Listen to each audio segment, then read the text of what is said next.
कहानी है एपिसोड 7 खतरे में पांडु।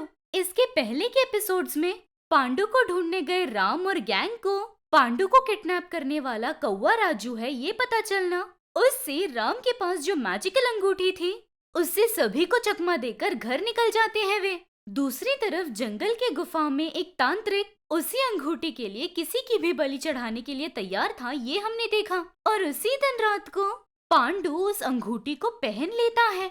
एक अजीब सी रोशनी उस पर पड़ती है और उसके बाद क्या होता है ये हम आज के एपिसोड में देखते हैं। ऐसे अंगूठी से आ रहे रोशनी से राम की नींद खुल जाती है। घर पर सभी लोग घबरा जाते हैं। कुछ समय बाद वो लाइट चली जाती है। पांडु ने जो अंगूठी अपनी उंगली में पहनी थी उस अंगूठी की रोशनी की वजह से पांडु बहुत दूर जाकर एक जंगल में गिरता है। घर के सभी लोग पांडु को लेकर चिंतित थे। अरे राम, फिर से हमारा पांडु कहाँ चला गया? एक जगह नहीं रहता। उसे मैंने बोला भी था लेकिन उसने सुने बिना ही मेरी अंगूठी पहन ली, इसीलिए उसने दूर फेंक दिया होगा। उसे खतरा तो नहीं होगा लेकिन न जाने कितनी दूर गिरा होगा। अरे ऐसी खतरनाक शक्तियों को तूने अपने पास क्यों रखा है रे? देखिए पापा, इस दुनिया में कोई खतरनाक चीज है तो वो हमारा दिमाग है। अगर वो ही ठीक नहीं रहेगा तो कोई ना कोई खतरा हमारे पास आएगा ही।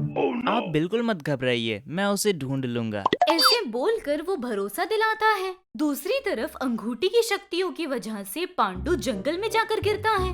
तब पांडु ऐसे सोचता है, ये क्या इस अंगूठी के पावर की वजह से इतने इजीली यहाँ आकर गिर गया? बाप रे, ये जंगल जैसा लग रहा है। यहाँ तो लड्डू नहीं मिलेंगे ना? अब मैं क्या करूँगा?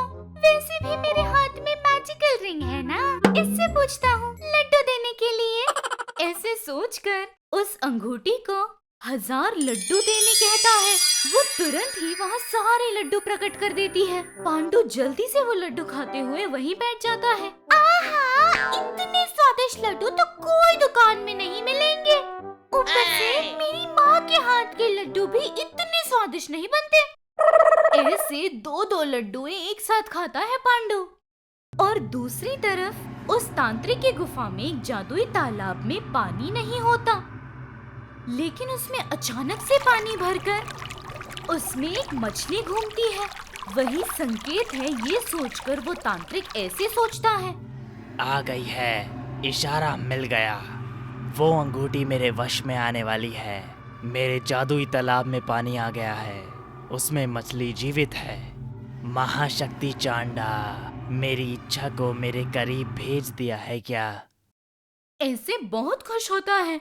दूसरी तरफ पांडु कहाँ है ये जानने के लिए राम अपनी कुछ शक्तियों का इस्तेमाल करके एक लकड़ी को मंत्र जल में डालकर उसे एक जादुई नक्शे में डालने पर उसमें पांडु जंगल में बैठकर लड्डू खाते हुए नजर आता है।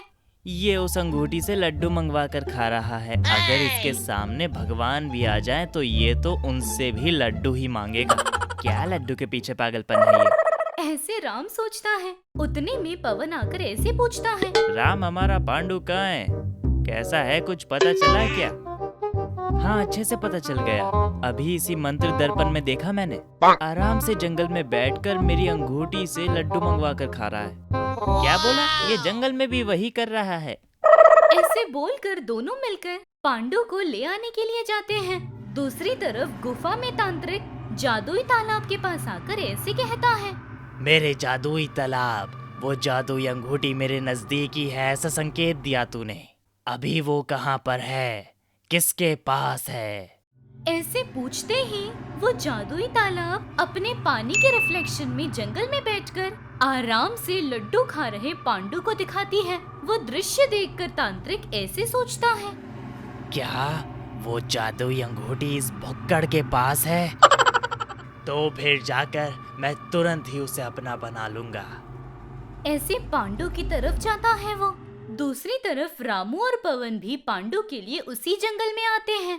तब पवन राम से ऐसे पूछता है, राम, अभी उसका क्या करोगे तुम? उसका क्या ही कर सकते हैं हम, वो बहुत मासूम है और लड्डू के पीछे पागल है।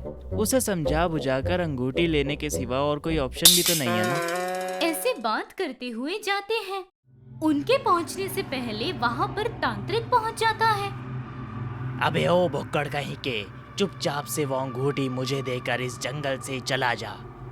ऐसे बहुत गंभीर तरीके से कहता है, लेकिन पांडु उसकी किसी बात को नहीं सुन रहा था। लड्डू के स्वाद में ही व्यस्त था वो। तब पांडु उसे नजरअंदाज कर रहा है। इस गुस्से में तांत्रिक पांडु पर अपनी शक्तियों का प्रयोग करता है। फिर भी पांडु के पास अंगूठी होने के कारण उसे कुछ नहीं होता। वो देखकर तांत्रिक ऐसे सोचता है, ये क्या, मेरी शक्तियाँ उस पर काम नहीं कर रही हैं।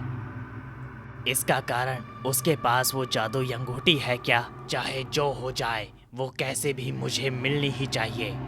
हाथ लगा ये सुनहरा मौका मैं गवा नहीं सकता। ऐसे पांडु को लालच दिलाते हुए ऐसे पूछता है, लड्डू नहीं दूंगा मैं, वैसे भी मैं बहुत ज्यादा बिजी हूँ, अभी नहीं देख सकता।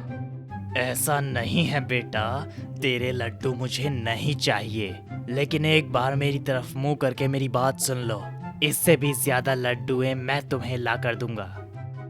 पहले से ही तुम्हें लड्डुएं बहुत पसंद है ना? पसंद मेरी जान है। इसीलिए अगर तुमने मुझे वो अंगूठी दे दी तो तुम्हें अनगिनत लड्डू ला कर दूंगा। अरे तुम मुझे क्या दोगे? इस अंगूठी ने ही अब तक मुझे 10 बार लड्डुएं दी है। ऐसे में ये अंगूठी दूं क्या? नहीं, मेरे भैया डांटेंगे। ऐसे पांडु मासूमों की तरह जवाब देता है। तांत्रिक को पांडु पर बहुत गुस्सा आता है, लेकिन उसके पास के उस अंगूठी के लिए बहुत शांति रखता है। फिर भी उस तांत्रिक के बात को समझे बिना उसके आसपास खेलता रहता है। पांडु उस तांत्रिक को बहुत ज्यादा गुस्सा आता है। ऐसे सोचता है, इससे मिन्नतें करके कोई फायदा नहीं है। मेरे पास जो ये माला बंधन की शक्तियां हैं, उससे इसे बंदी बनाकर वो अंगूठी मैं ले लूंगा। उस शक्ति से मेरी शक्तियां कम हो जाए तो भी कोई गम नहीं। उस अंगूठी को मैं लेकर ही रहूंगा। ऐसे तांत्रिक बोलकर अपनी शक्तियों का उपयोग करके अपने हाथ से मालाओं की शक्तियों को प्रकट करता है। उसे हवे में फेंकने पर वो जाकर सामने मौजूद इंसान को रस्सी के रूप में बांध देती है। इसलिए चांडाल का नाम लेकर उसे हवे में फेंकता है वो। लेकिन वो पांडु पर गिरे बिना बीच में राम के आकर खड़े होते ही वो जादुई शक्तियाँ राम पर उपयोग हो जाती है। उसके भाई और उस अंगूठी को बचाने के लिए पवन को ले आया राम अभी बहुत ही बड़े संकट का शिकार बन जाता है। उसे कैसे मुक्ति मिलेगी? उसके भैया पर आए संकट से अनजान लड्डू खा रहे पांडु के पास से वो तांत्रिक उस अंगूठी को ले पाएगा या नहीं? लोगों के अच्छाई और हित के लिए उपयोग करने वाली उस अंगूठी को तांत्रिक के हाथ में लगे बिना वहाँ पर फंस गया राम कैसे खुद को बचाएगा? अगर इन सब का जवाब जानना है तो अगले एपिसोड तक इंतजार कीजिए। अगर ये वीडियो आपको पसंद आया तो हमारे चैनल को तुरंत सब्सक्राइब कीजिए। हमें कमेंट्स भी कीजिएगा। Thank you for watching.